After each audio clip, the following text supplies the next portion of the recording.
Olá a todos, sejam muito bem-vindos. Chegamos à nossa quarta videoaula e hoje vamos falar sobre a origem de cada um dos métodos. Vamos iniciar falando sobre a origem do historicismo. E se você assistiu à primeira aula, tu vai lembrar que eu falei que atualmente a única igreja ou das maiores denominações que se utilizam do método de interpretação historicista é a Igreja Adventista. E os adventistas, eles argumentam que os reformadores utilizavam também do método historicista. Por isso que hoje, como a igreja adventista é uma igreja que nasceu da reforma protestante, eles argumentam e se baseiam que os reformadores, Lutero, Calvino, John Knox, John Wycliffe, John Hus, eles também se utilizavam do método historicista. Bom, é importante lembrarmos que a Reforma Protestante ela nasce de um cisma entre a Igreja Católica e os reformadores. É no século XVI que a Reforma ganha uma proporção enorme e em muitas regiões da Europa começa a pessoas saírem da Igreja Católica Romana e então começa-se e ganha uma proporção maior a Reforma Protestante e um movimento que vai se fortalecendo e ganhando força dentro da Europa. Os reformadores, quando eles iam estudar principalmente o livro de Apocalipse, eles se basearam na interpretação deles que a própria história, né, lá quando eles olhavam as cartas lá do primeiro século, do segundo século, ali no começo da história e o desenvolvimento da igreja primitiva, eles chegaram à interpretação, à conclusão que a Igreja Católica Apostólica Romana era a Grande Babilônia e que o sistema papal que havia sido, né, estabelecido a partir do sétimo século como sendo um sistema ali de autoridade que foi transferida pelo apostolado de Pedro, né? Então, dentro da visão católica, o Papa hoje é o representante universal da Igreja de Cristo e todas as demais igrejas estão sob a autoridade papal. E este sistema, né, que foi estabelecido a partir do sétimo século, os reformadores acusaram, criticaram e acusaram que era o anticristo, o sistema papal. Então não é especificamente uma pessoa, um papa que existiu, apesar que durante todo o desenvolvimento da história e até principalmente na interpretação futurista da interpretação dispensacionalista, eles já, né, tentaram acusar e dizer inúmeros papas como sendo o anticristo. Mas na visão da igreja adventista, que é a visão historicista, eles não citam que é uma pessoa especificamente. Então não é lá o Papa Francisco, o Papa João Paulo II, enfim, todos os papas, mas o sistema papal de autoridade de poder que foi criado, né, pela Igreja Romana, este sim, o sistema papal, é o anticristo que o livro de Apocalipse, que outras cartas de Paulo anunciavam que iria acontecer. Então, na visão historicista, eles não estão esperando um anticristo futuro que vai surgir, uma pessoa especificamente, porque o sistema papal é um sistema que se colocou contra os princípios e os ensinamentos de Cristo. Então, os reformadores, eles acreditavam dessa forma. Por isso que a Igreja Adventista, né, fundamenta a sua visão historicista baseado naquilo que os reformadores também acreditavam. Ok?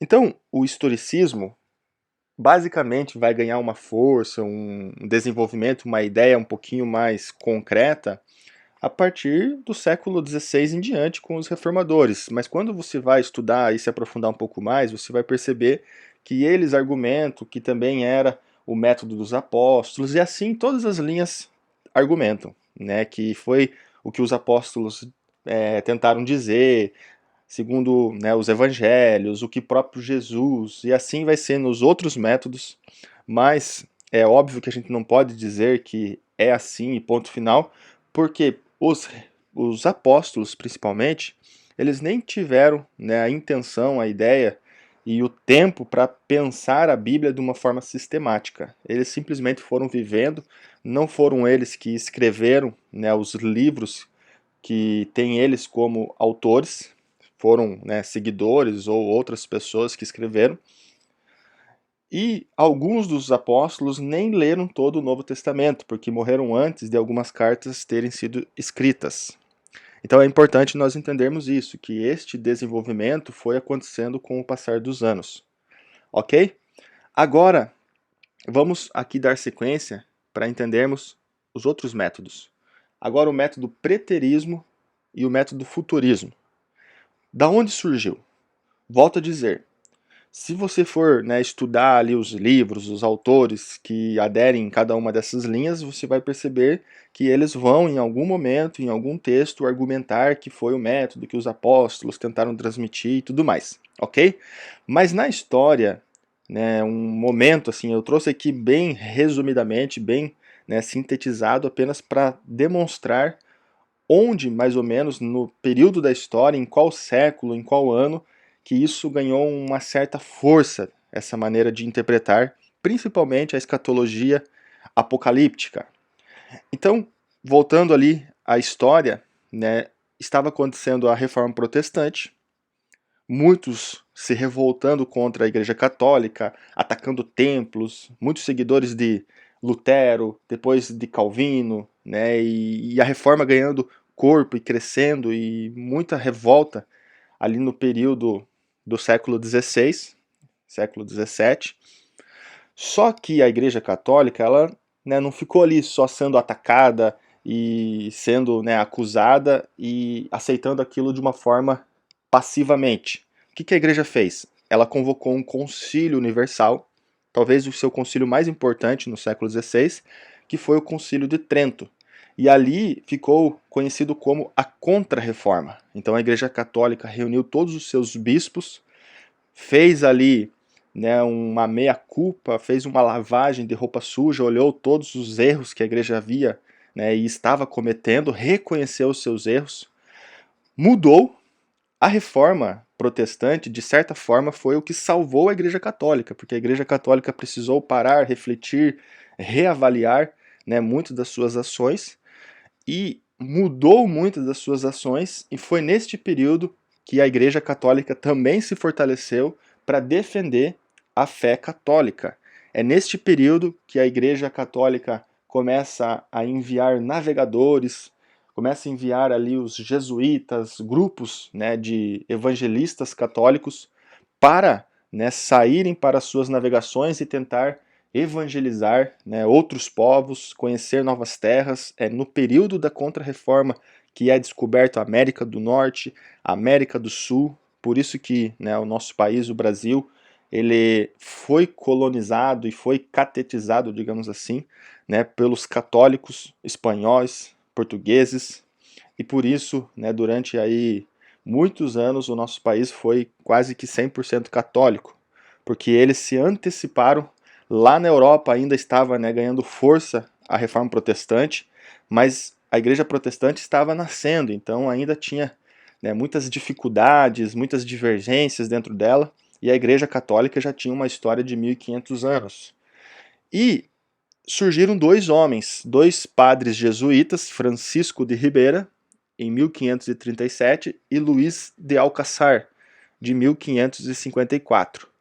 E a grande acusação dos reformadores era o quê? A Igreja Católica Romana é a Grande Babilônia, e o sistema papal é o anticristo. E havia esta ideia contra a igreja, e muitos estavam, né, aderindo a esta ideia, muitos dos seguidores dos reformadores estavam se tornando contra a Igreja Católica devido a essas acusações, e de repente, no meio da Igreja Católica, surgem esses dois homens aqui, e eles vão começar a defender a ideia, principalmente das acusações dos reformadores em relação à carta de Apocalipse, e aquilo que eu falei, do sistema papal sendo o anticristo, né, e a Igreja Católica sendo a Grande Babilônia, e eles vão chegar à seguinte definição e começaram a defender isto no meio dos seus seguidores, no meio dos fiéis católicos, de que aquela interpretação protestante era equivocada e que a interpretação do textos do Apocalipse era que ou aquelas profecias elas já haviam se cumprido lá no passado, que foi a ideia de Francisco de Ribeira, que ele aderiu, né, e falou assim, não, este anticristo que vocês estão, né, dizendo que é o sistema papal, não, isso aí já aconteceu lá no primeiro século, nas cartas de 1 João, de 2 João, aonde fala do sistema agnóstico. Esta é a interpretação. Nas outras aulas eu já falei sobre isso, né, a última aula que a gente falou sobre o anticristo eu ensinei um pouco sobre isso. E ele começou a defender essa ideia. E Luís de Alcacer, ele dizia o contrário, mas também, né, defendendo a Igreja Católica, de que as profecias que os reformadores estavam acusando iriam acontecer no futuro. E de maneira que essas duas ideias livrou a cara, né, e livrou a Igreja Católica das acusações que ela estava sofrendo e dos ataques que ela estava sofrendo. Então eles começaram a ensinar, ó, este texto aqui de Apocalipse vai acontecer lá no futuro, não tem nada a ver com o sistema papal, ou isso aqui já aconteceu lá no passado, não tem nada a ver com o sistema papal.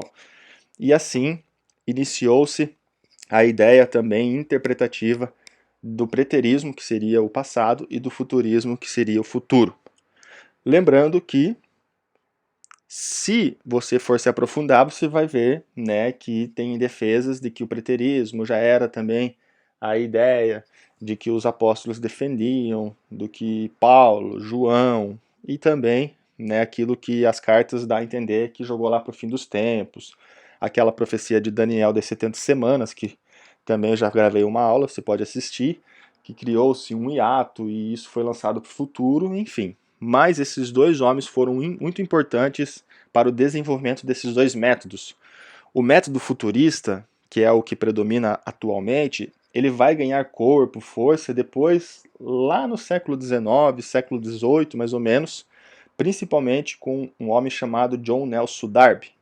Nós falaremos ainda dele nesse curso, e isso ele já é um protestante, já é uma pessoa que veio da reforma protestante, do desenvolvimento e das muitas igrejas que foram surgindo, e ele, neste método, depois vai criar, né, o dispensacionalismo, criando a ideia de que Deus criou dispensações para tratar com o homem na Terra, e isso lá no século XVIII, XIX, depois começa a ser popularizado através de filmes, de livros, principalmente na América do Norte, e essa propagação e com o crescimento do mundo moderno, das mídias, né, ali, televisões, rádios, jornais, isso vai, né, ganhando força até chegarmos nos nossos dias e este método hoje ser o método que prevalece, ok? E por fim, né, nós temos o método idealista ou alegórico. Também, se você for, né, estudar ali alguns detalhes mais aprofundados deste método, você vai perceber que eles também argumentam alguns textos lá nos apóstolos, nas cartas de Paulo, e por isso que eu digo, né, que todos eles se baseiam e argumentam que isto já era lá a ideia dos apóstolos.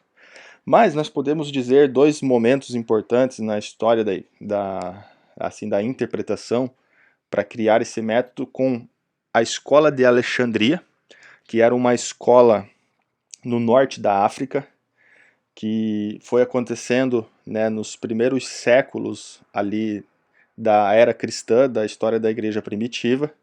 E o que a escola de Alexandria defendia? Defendia exatamente como interpretar as escrituras. E não era somente o livro escatológico, o livro de Apocalipse, mas a escritura de uma forma geral.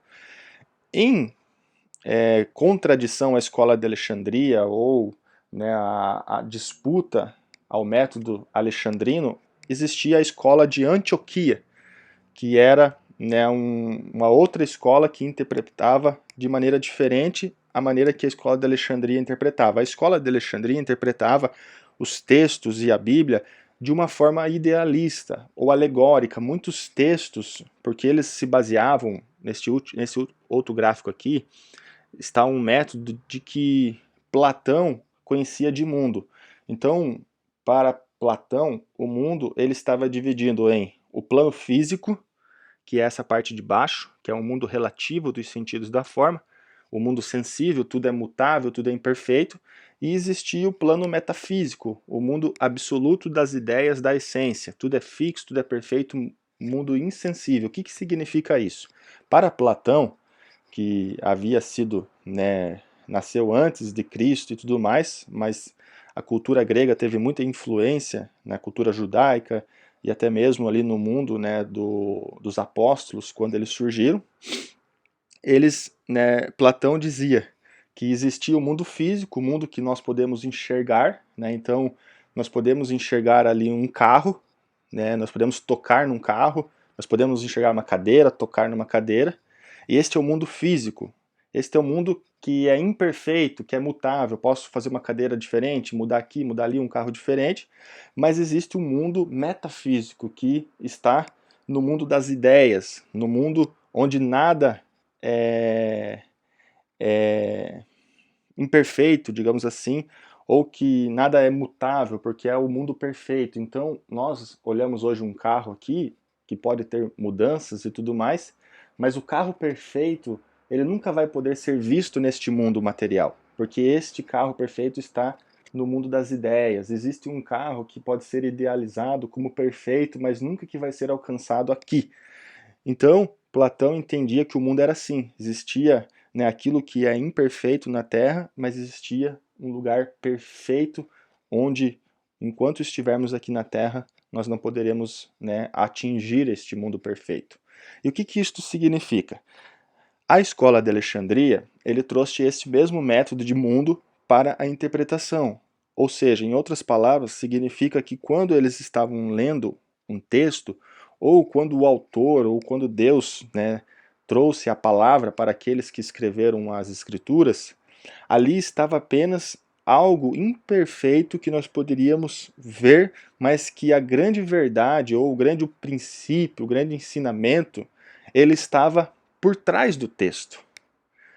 Ou seja, nem tudo que está escrito ali na Bíblia deve ser lido de uma maneira literal, porque é apenas uma ideia ou ele aponta para algo mais profundo, mais importante que está por trás dos textos. Então este era o método de estudo da escola de Alexandria.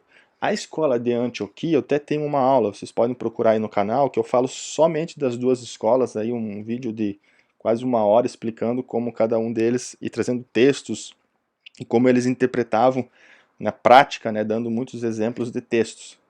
A escola de Antioquia já interpretava de uma forma literal, a não ser que quando o texto trazia a ideia para que fosse interpretado alegoricamente, como por exemplo, Jesus fala, eu sou a porta, aquele que entrar por mim, né, aquele texto que está lá em João.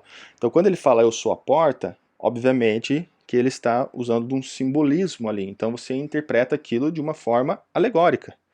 Mas a escola de Alexandria pegava textos que dá a impressão que era totalmente literal, mas mesmo assim ela encontrava verdades por trás dos textos que talvez nem era a ideia, o objetivo do autor. E esta ideia de escola prevaleceu ali na visão da igreja primitiva, prevaleceu na igreja católica apostólica romana e prevaleceu durante toda a Idade Média, durante 1500 anos. Este método de interpretação das escrituras, ela foi a que se manteve como oficial da Igreja Católica Apostólica Romana. É somente lá nos reformadores, no século XVI, que eles começam a trazer um outro método interpretativo, que é ali onde eles começam, né, a interpretar de forma literal, fazendo crítica histórica, textual, usando do texto, do originais, coisas que os monges e ali os bispos e a autoridade católica não se baseavam tanto nesta literalidade, entendeu? E, e a Igreja Católica, né? Então, por este motivo de ela entender que precisava ter uma inspiração maior do que outras pessoas para encontrar no texto aquilo que o texto não está dizendo, é por isso que a igreja restringiu, né, a interpretação das escrituras a apenas, né, o seu magistério, apenas, né, o alto escalão da igreja católica, sendo que os demais fiéis e membros que não tinham toda esta espiritualidade, eles não precisavam ter acesso às escrituras, à leitura, porque isso estava, né, apenas naquele apostolado, naquela sequência dos apóstolos que foi baseado ali na ideia de que Pedro, né, é o primeiro papa da história da igreja, e depois foi passando, né, o ministério apostólico para os papas que foram sendo estabelecidos pela igreja. E somente o papa, junto com os seus cardeais e os seus bispos, é que tem, né, a autoridade, ou que foram inspirados por Deus e pelo Espírito de Deus a interpretarem as escrituras de forma correta. Os reformadores não defendiam essa ideia, eles defendiam, né, o livre exercício da interpretação das escrituras, e foi dentre esses e muitos outros conflitos que foi se criando, né, o grande cisma da reforma protestante até chegar aos dias de hoje. Bom, então o idealismo ele surgiu nessa ideia. Como nós falamos nas outras aulas, quando a ideia idealista vai interpretar os textos, eles se pautam principalmente na alegoria. Então, muitos textos lá de Apocalipse, das cartas, não necessariamente precisa, né, que seja um cumprimento literal, ou que o que está sendo escrito é literal, porque existem muitas ideias e muitos simbolismos por trás dos textos. Atualmente, a igreja presbiteriana e algumas igrejas reformadas, eles se utilizam do método idealista para interpretação, preste atenção, do livro de Apocalipse, porque de fato o livro de Apocalipse nos dá a entender que ali existem muitos símbolos, né, e muitas figuras e alegorias. Então é complicado você interpretar todo o livro de Apocalipse de uma forma literal, coisa que os futuristas já fazem, né? Eles interpretam tudo de uma forma literal. Nós vamos falar ainda sobre isto numa aula onde nós falaremos sobre a maneira com que cada um dos métodos entendeu, né, a maneira que Deus tratou com o povo judeu, com o povo, né, cristão, e como Deus dividiu a história da humanidade e as alianças que Deus fez. Então, os reformadores e a igreja presbiteriana, principalmente, eles não são idealistas na ideia da escola de Alexandria, do mundo platônico, que todas as escrituras, né, é lida de uma forma alegórica, mas eles se baseiam na escatologia, alguns textos, como a carta de Paulo, nós vamos falar ainda sobre o milênio, eles entendem de uma forma idealista. Então, só deixando aqui este parêntese, mas para que vocês não confundam achando que a igreja adventista, né, adere a este método aqui da escola de Alexandria. Mas a origem, né, principalmente, assim, que marcou a história deste método de interpretar as escrituras, vai nascer na escola de Alexandria. Ok, pessoal? Espero que tenha te ajudado nesta aula. Em breve nós vamos gravar a nossa quinta aula e ainda teremos muitas outras aulas deste curso, e você pode ir acompanhando o canal, assistindo outras aulas. Se inscreva no meu canal, né? Isto ajuda ao YouTube entender que o vídeo tem sido, né, importante e ajudado muitas pessoas, e aos poucos o canal vai crescendo, vai, né, tendo novos seguidores, e estas aulas que não tem custo nenhum, nenhum vídeo que eu gravarei aqui no canal vai ter custo. Deixo aqui o meu acordo com vocês. Se um dia eu cobrar, vocês pegam esse vídeo e mostram para mim, né? Então, simplesmente estou gravando aqui para que possa ajudar a muitos aí a compreender um pouco mais as escrituras, sem atacar ninguém, sem defender ninguém, né, nenhuma denominação, nenhum método, mas simplesmente trazendo aí um ambiente mais amplo de como, né, a escatologia e a teologia vai se desenvolvendo, respeitando todas as visões. Ok, pessoal? Que Deus abençoe vocês. Um forte abraço aí.